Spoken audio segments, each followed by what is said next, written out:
ቱሪዝምን ከቅርስነት ወደ ቁርስነት እንቀይረው ነው።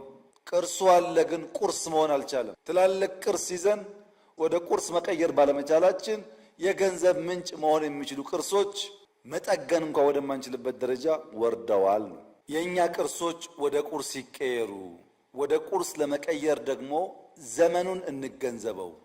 አሁን ያለው ዘመን፣ አሁን ያለው ትውልድ፣ አሁን ያለ ጎብኚ ቫልዩ ፎር መኒ እና ኤክስፒሪየንስ ደምሮ የሚያይ ነው።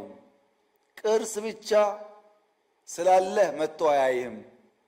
ለሚያወጣው ወጪ የሚመጣጠን ሰርቪስ፣ የሚመጣጠን ኢንቫይሮንመንት፣ የሚመጣጠን ሰላም መኖሩን ማረጋገጥ ይፈልጋል። ቢኮዝ አሁን ያለው እንደ ድሮ በጀልባ አገር አቋርጦ የሚጓዝ ሰው አይደለም። አትራክሽንስ አሉን ግን ዴስቲኔሽን የለንም። አትራክሽንና ዴስቲኔሽን አዋህደን እንስራ። ማረፊያው በሌለበት አትራክሽን ስላለ ብቻ በበቂ ደረጃ ሰው አይመጣም። እንዳልኳችሁ ባለፉት 3 ወራት 10,000 የሳውዲ ዜጎች ወንጪን የጎበኙት አትራክሽኑ ብቻውን ባለበት ሰዓት አልመጡም። ዴስቲኔሽን ስለሰራን ጭምር ነው። ሁለቱ ተደምሮ መሆን አለበት። ማርኬትም ታርጌት እናድርግ። ሁሉንም ማሰብ አንችልም። ለኛ ኮስት፣ ለኛ ባህሪ፣ ለኛ ዌዘር የሚመጥነውን ሰው ለይተን እናምጣ።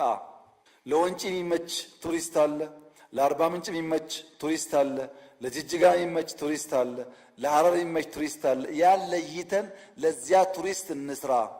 ኢትዮጵያ ውስጥ በጣም በርካታ ፖቴንሻሎች አሉ።